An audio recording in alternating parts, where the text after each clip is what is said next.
अंकुर वरीको sir जो एक successful YouTuber और एंटरप्रेन्योर है, उन्होंने हमारी लाइफ से जुड़े बहुत सारे सवालों के जवाब के ऊपर एक किताब लिखा है जो है गेट एपिक शिट डन। उन्होंने इस पूरी बुक को एक कॉन्वर्सेशन के फॉर्मेट में लिखा है जहां एक टीचर जवाब देता है अपने कंफ्यूज्ड और फ्रस्ट्रेटेड स्टूडेंट के सवालों का, जिसे नहीं पता कि वो खुद को और इम्प्रूव करके अपने लाइफ के प्रॉब्लम्स को हैंडल कैसे करे। तो चलिए शुरू करते हैं पहले क्वेश्चन से। How do I stop my self from comparing others. Student पूछता है कि हमें तभी क्यों अच्छा लगता है जब हम दूसरों से बेहतर होता है। इस पर टीचर बोलते हैं कि ऐसा इसलिए क्योंकि ये दुनिया दो गलत अफवाहों पे चलती है। पहला जीरो सम गेम और दूसरा ये कि हम सबका रेस और उसका एंड रिजल्ट सेम है। अब जीरो सम गेम का मतलब ये है कि एक इंसान जीतेगा तो दूसरे को हारना ही होगा। जैसे कि मेरा स्कोर +1 है तो तुम्हारा स्कोर -1 ही होगा ताकि दोनों का सम 0 हो जाए। इस पर स्टूडेंट बोलता है कि बट यही तो रियलिटी है। फिर टीचर बोलते हैं कि रियलिटी ये है कि हम जितनी बार चाहे उतनी बार जीत सकते हैं, वो भी बिना किसी को हराए, अगर हम कंप्लेंट्स के बजाय अपॉर्चुनिटीज पे ध्यान देते हैं तो।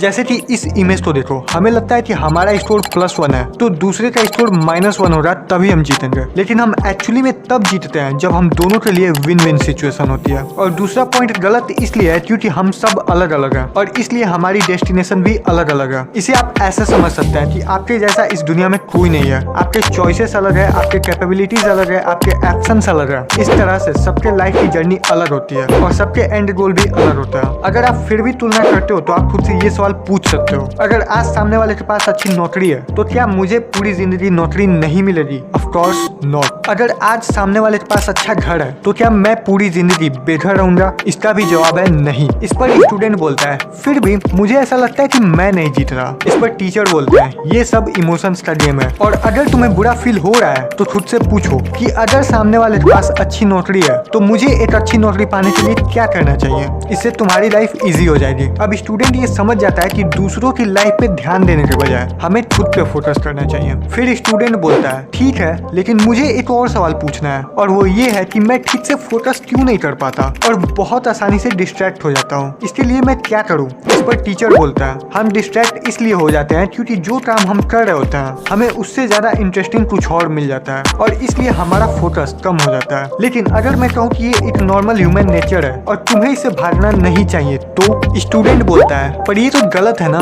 टीचर इसके रिप्लाई में कहते हैं टाइम वेस्ट करना और इधर उधर की बातें सोचना तुम्हारे शेड्यूल का ही पार्ट है, क्योंकि हमारे ब्रेन को पता होता है कि मेहनत करने के बाद हमें रिवॉर्ड मिलेगा। क्या इसका मतलब ये है कि हमें खुद को ये रिवॉर्ड देना चाहिए? टीचर बिल्कुल, लेकिन तुम्हें टाइम वेस्ट करने का रिवॉर्ड अर्न करना पड़ेगा, वो भी पूरे दिन मेहनत करके, वरना तुम अपने माइंड को गलत तरीके से ट्रेन कर दोगे। इस पर स्टूडेंट का अगला सवाल आता है कि मुझे कैसे पता चलेगा कि मैंने इतनी मेहनत कर लिया कि मुझे ये रिवॉर्ड मिल सकता है? टीचर इसके लिए तुम पोमोडोरो टेक्निक यूज कर सकते हो। इस टेक्निक के अकॉर्डिंग हमें टाइम को 2 पार्ट्स में डिवाइड करना है, 25 मिनट काम और फिर 5 मिनट का ब्रेक, और यही साइकिल हमें 2 से 3 बार रिपीट करना है और फिर हम एक लंबा ब्रेक अर्न कर सकते हैं और वो होगा 30 मिनट्स का। स्टूडेंट को ये बात समझ आ जाती है और वो कहता है पता नहीं क्यों लेकिन जब मैं फोकस नहीं कर पाता हूँ तो मुझे लूजर जैसा फील होता है। इस बात पर टीचर बोलता है जब भी तुम टाइम वेस्ट करते हो तो खुद को कोसने लग जाते हो और इससे और ज्यादा टाइम वेस्ट हो जाता है। देखो सक्सेसफुल लोग और अनसक्सेसफुल लोगों के बीच यही डिफरेंस होता है। सक्सेसफुल लोग अपने टाइम को मैनेज करना जानते हैं और अनसक्सेसफुल लोग हमेशा खुद को कोसते रहते हैं। अब स्टूडेंट को समझ आ जाता है कि वो अपनी पूरी लाइफ में खुद को कोसता रहा जिसे एक्चुअली में उसे कुछ हासिल नहीं हुआ। अब फिर स्टूडेंट बोलता है okay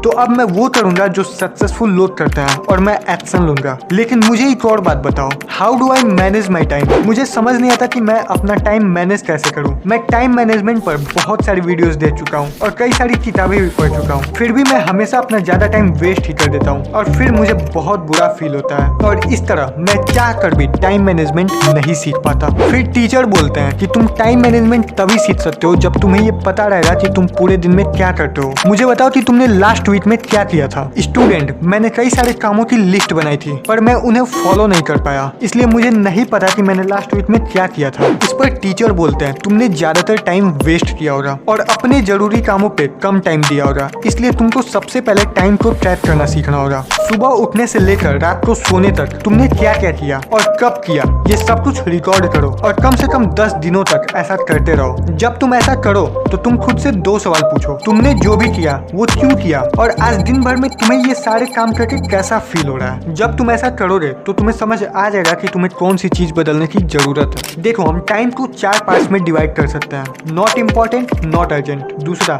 important but not urgent. तीसरा, अर्जेंट बट नॉट इम्पोर्टेंट। और चौथा, अर्जेंट एंड इम्पोर्टेंट। इसे हम एक एग्जाम्पल की मदद से समझते हैं। मान लो आपका कल एग्जाम है और आपको उसकी तैयारी करनी है, तो ये आएगा फर्स्ट वाले पार्ट में, यानी अर्जेंट एंड इम्पोर्टेंट। फिर आपको एक और काम मिला है स्कूल प्रोजेक्ट तैयार करने के लिए, जो नेक्स्ट वीक में जमा होगा, तो ये आएगा इम्पोर्टेंट बट नॉट अर्जेंट वाले पार्ट में, क्योंकि ये आपको अगले वीक में जमा करना है। फिर मान लो आपके पास एक और काम है, बाल कटवाने का, क्योंकि आपके घर में फंक्शन है, तो ये आएगा अर्जेंट बट नॉट इम्पोर्टेंट वाले पार्ट में। फिर अगर आपको फेसबुक यूज करना है, तो वो आएगा not urgent and not important वाले पार्ट में। अब अगर आपको प्रोडक्टिव रहना है, तो इसका बस एक ही रास्ता है, जितना ज्यादा हो सके आप 25 मिनट वाले पोमोडोरो सेशन को अर्जेंट एंड इम्पोर्टेंट वाले पार्ट को दो, और सबसे कम टाइम दो not urgent and not important वाले पार्ट को। फिर स्टूडेंट बोलता है ठीक है, मैं अब टाइम मैनेजमेंट तो सीख गया, लेकिन मुझे ये बताइए कि मैं ग्रोथ माइंडसेट कैसे बिल्ड करूं। रिप्लाई में टीचर बताते हैं कि ग्रोथ माइंडसेट डेवलप करने के 3 तरीके हैं। पहला ये कि तुम दूसरे लोगों के साथ टाइम स्पेंड करो जो तुमसे अलग है, और उनके सोचने के तरीके को समझने की कोशिश करो। इससे तुम चीजों को नए तरीके से देखना सीखोगे। और ये बिल्कुल भी मत सोचना कि अगर वो तुमसे अलग है तो तुम्हें उनसे बात करने की जरूरत नहीं है, क्योंकि ये जरूरी नहीं है कि तुम सही हो तो सामने वाला गलत है। जैसे कि अगर आप डॉक्टर हो तो आप हर चीज को डॉक्टर के नजरिए से ही देखोगे, लेकिन अगर आप किसी ऐसे इंसान से दोस्ती करते हो जो आर्कियोलॉजिस्ट है, तो आपको उसका परसेप्शन भी पता चलेगा। अब स्टूडेंट बोलता है ओके,